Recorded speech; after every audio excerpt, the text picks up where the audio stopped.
गाड़ी की कीमत छोटी या बड़ी हो सकती है, उसमें बैठने वाले जिंदगियों का मूल बराबर होता है। পৃথিবীর যে প্রান্ত থেকে আমাকে দেখছেন সবাইকে স্বাগত জানাই আমার ইউটিউব চ্যানেলে। আমি লামিসা সঞ্জনা আরো একটা শুক্রবারে আরো একটা মুভি রিভিউ নিয়ে হাজির হয়ে গিয়েছি আপনাদের সামনে। আশা করি সবাই অনেক ভালো আছেন। অনেক দিন পরে আবার মুভি রিভিউ নিয়ে চলে এসেছি। আজকে যে মুভিটা নিয়ে কথা বলছি সেই মুভিটার নাম হচ্ছে মার্ডার মুবারক। মার্ডার মুবারক মুভিটা 2024 সালের হিন্দি ল্যাঙ্গুয়েজের কমেডি ক্রাইম থ্রিলার মুভি। এই মুভিটার ডিরেক্টর হচ্ছেন হোমি আদাজানিয়া, প্রডিউসার হচ্ছেন দীনেশ বিজন। এই মুভিটার সব থেকে বড় একটা বিষয় হচ্ছে এই মুভিটার কাস্ট, হিউজ একটা কাস্টিং। এই মুভিতে আছেন পঙ্কজ ত্রিপাঠী, সারা আলী খান, বিজয় বর্মা, ডিম্পল কাপাড়িয়া, করিশ্মা কাপুর, সঞ্জয় কাপুর, টিস্কা চোপড়া এবং অনেক অনেক অ্যাক্টার্স। কোনো মুভির সম্পূর্ণ তো আমরা বলি না, কিন্তু যে অল্প একটু তথ্য আমরা যেটা শেয়ার করতে পারি সেটা হচ্ছে এই মুভিটা একটা মার্ডার কেসের উপর।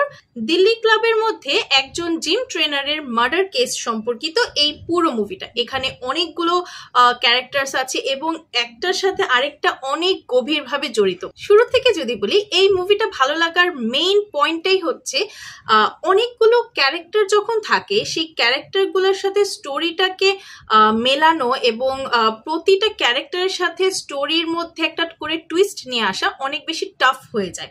আর এই মুভিটার মধ্যে যেমন টুইস্ট আছে সেই রকম ক্যারেক্টারসদের পারফরমেন্স আছে, সবকিছু মিলে একটা চমৎকার মুভি।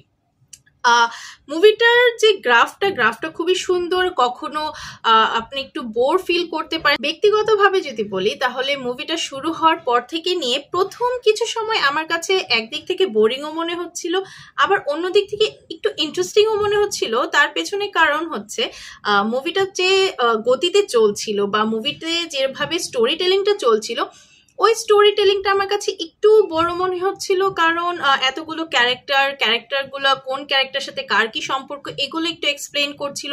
আর ওখানে একটু মিস্ট্রিও আছে, তো যেটার কারণে একে তো বুঝতে সমস্যা হচ্ছিল, তার উপর হচ্ছে মুভিটা শুরুও হচ্ছিল ওই রকম একটা মানে একদম স্টার্টিং পয়েন্টেই তো আসলে ভালো লাগবে না। তো এই একটা জিনিস। আর ইন্টারেস্টিং লাগার পেছনে এটাই হচ্ছে কারণ যে যেভাবে সিনেমাটোগ্রাফি করা হয়েছে, যেভাবে ডিরেকশন দেওয়া হয়েছে এবং যেভাবে ক্যামেরা ওয়ার্কের সম্পূর্ণ কাজটা করা হয়েছে এডিটিং সহ, এই জায়গাটা খুবই চমৎকার। শুরু থেকে নিয়ে শেষ পর্যন্ত বুঝতে হলে আপনাকে সম্পূর্ণ মুভিটা দেখতে হবে। আর আপনি আগে থেকে প্রেডিক্ট করতে পারবেন না যে আসলে পরবর্তীতে কি হচ্ছে বা ফাইনাল মার্ডারার কে, বা এমনকি শুরুর দিকেও আসলে বোঝা যাচ্ছিল না যে মার্ডারটা কার হয়েছে বা কি হচ্ছে মুভির মধ্যে। তো পুরো যে শুরু থেকে নিয়ে শেষ পর্যন্ত 2 ঘন্টা 22 মিনিটের সম্ভবত মুভিটা, এই 2 ঘন্টা 22 মিনিটের পুরো জার্নিটা অডিয়েন্সদেরকে অনেক বেশি একত্রিত করে রাখে, ইন্টারেস্টেড রাখে, অনেক বেশি ইন্টেন্স মোমেন্টও যেমন থাকে, অনেক ফানিও থাকে, ফানি ডায়লগ এবং ফানি জিনিসের মধ্য দিয়ে ভরপুর। একদিকে ফান আছে, ড্রামা আছে, মিস্ট্রি আছে, সবকিছু মিলে একটা সুন্দর মুভি। এখানে যদি আমি বলি তাহলে এই মুভির মধ্যকার যে স্টোরি টেলিংটা, স্টোরি বিল্ডিংটা খুবই চমৎকার হয়েছে। যে কোনো মিস্ট্রি, ক্রাইম বা থ্রিলার, সাসপেন্স এরকম টাইপের যে লেখাগুলো থাকে, একজন রাইটার যখন লেখে তখন ব্রেনে এক ধরনের জিনিসপত্র চলে, সে খাতায় আরেক ধরনের জিনিসপত্র লেখে এবং সেই লেখাটাকে নিয়ে মুভিতে কনভার্ট করতে আরো অনেক বেশি পরিশ্রম, আরো অনেক বেশি পরিবর্তন চলে আসে। তো এই জায়গাটা থেকে বলতেই হচ্ছে যে এই মুভিটার যে পুরো কাজটা এত সুন্দর হয়েছে, কারণ এতগুলো ক্যারেক্টারকে একত্র করা বা একটা স্টোরির মধ্যে নিয়ে আসা, এবং এমন কোনো ক্যারেক্টার নেই যাকে আপনি ইউজফুল মনে করবেন না। প্রতিটা ক্যারেক্টারের কোনো না কোনো একটা কাজ আছে, প্রতিটা ক্যারেক্টারের মধ্যেই ইম্পর্টেন্স আছে। আপনি কোনো ক্যারেক্টারকে এভাবে ভাবতে পারেন না যে সেই ক্যারেক্টারের কোনো ইম্পর্টেন্স নাই এই মুভির মধ্যে, বা আজিরেই হয়তো এই ক্যারেক্টারটা, এমন কোনো কিছু না। প্রতিটা ক্যারেক্টারের এক একটা গল্প আছে, প্রতিটা ক্যারেক্টারের নিজস্ব একটা স্টোরি আছে। এবং সব থেকে বেশি ভালো লেগেছে যে ফিনিশিং এর সাইডটাতে যেখানেই আমরা মনে করছি যে স্টোরিটা মনে হয় শেষ হতে চলেছে, সেখানেই আরেকটা টুইস্ট, সেখানেই আরেকটা টুইস্ট, যতবার এরকম মনে হয় ততবারই এরকম টুইস্ট নিয়ে আসে এবং শেষ পর্যন্ত মনে হয় যাচ্ছে এর পরেও হয়তো কিছু একটা দেখাবে বা এর পরেও হয়তো কিছু আছে। আমি সবসময় বলি যে একটা মুভি তখনই সাকসেসফুল হয় যখন মুভি চলাকালীন সময়ে অডিয়েন্সরা অপেক্ষা করে মুভিটা আসলে কি বলতে যাচ্ছে বা মুভিটা কি রিপ্রেজেন্ট করছে বা মুভিটা কোথায় শেষ হচ্ছে। অডিয়েন্সদেরকে ধরে রাখার যে বিষয়টা আছে, এই বিষয়টা এই মুভির মধ্যে আছে। হ্যাঁ, এই মুভিটা ফ্যামিলি ফ্রেন্ডলি না, বাকি ওভারঅল পুরো মুভিটা খুবই ওয়েল রিটেন এবং ওয়েল ডিরেক্টেড একটা মুভি। প্রতিটা ক্যারেক্টারের এক একটা স্টোরি আছে এবং শেষ পর্যন্ত সেই স্টোরিগুলোকে আমরা দেখতে পাই বা সেই স্টোরিগুলো আমরা জানতে পাই। এই জিনিসটা আসলে অনেক বড় একটা চ্যালেঞ্জের বিষয়, কারণ যখন হিউজ একটা কাস্টিং থাকে, এটা শুধুমাত্র মুভির ক্ষেত্রে না, যে কোনো একটা স্টোরি যখন একজন রাইটার লেখেন তখনও এই জিনিসটা হয় যে অনেকগুলো ক্যারেক্টার থাকলে হয়তো হালকা পাতলা একটু ভুল হয়ে যায় বা সবার স্টোরিগুলো ফুটে আসে না।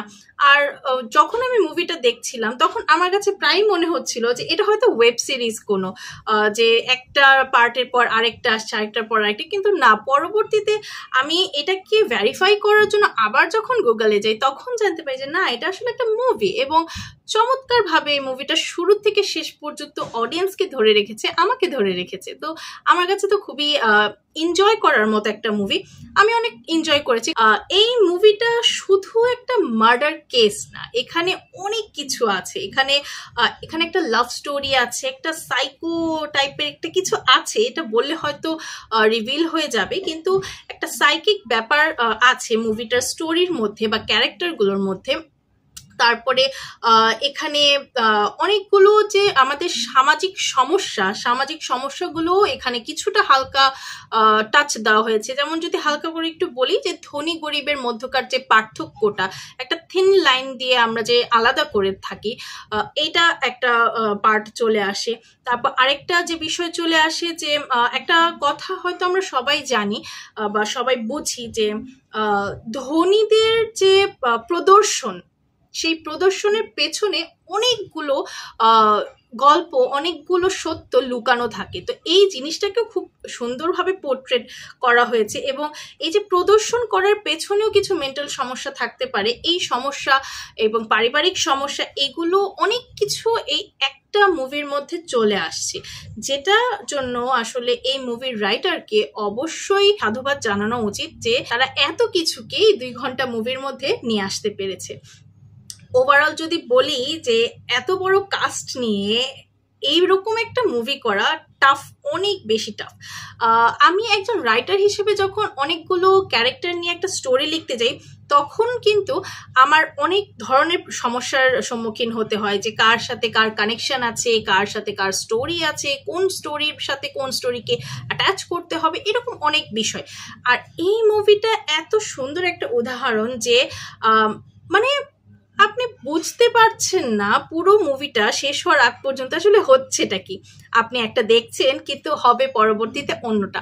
তো এই পুরো বিষয়টা খুবই ভালো লেগেছে। তো ওভারঅল যদি আমি বলি এই মার্ডার মোবারক মুভিটাকে মার্ক করতে হলে বা যদি 10-এর মধ্যে নাম্বারিং করতে হয় তাহলে আমি 8 তো অফকোর্স দেবো, কারণ মুভিটা খুবই ভালো লাগার।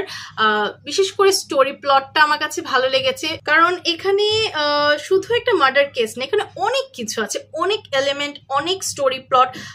আমার কাছে মনে হলো যেমন 50-60টা স্টোরি প্লট নিয়ে একটা মুভির মধ্যে নিয়ে আসা হয়েছে, যেটা চমৎকার একটা বিষয়। তো ওভারঅল মুভিটা খুবই সুন্দর, খুবই ভালো লাগার।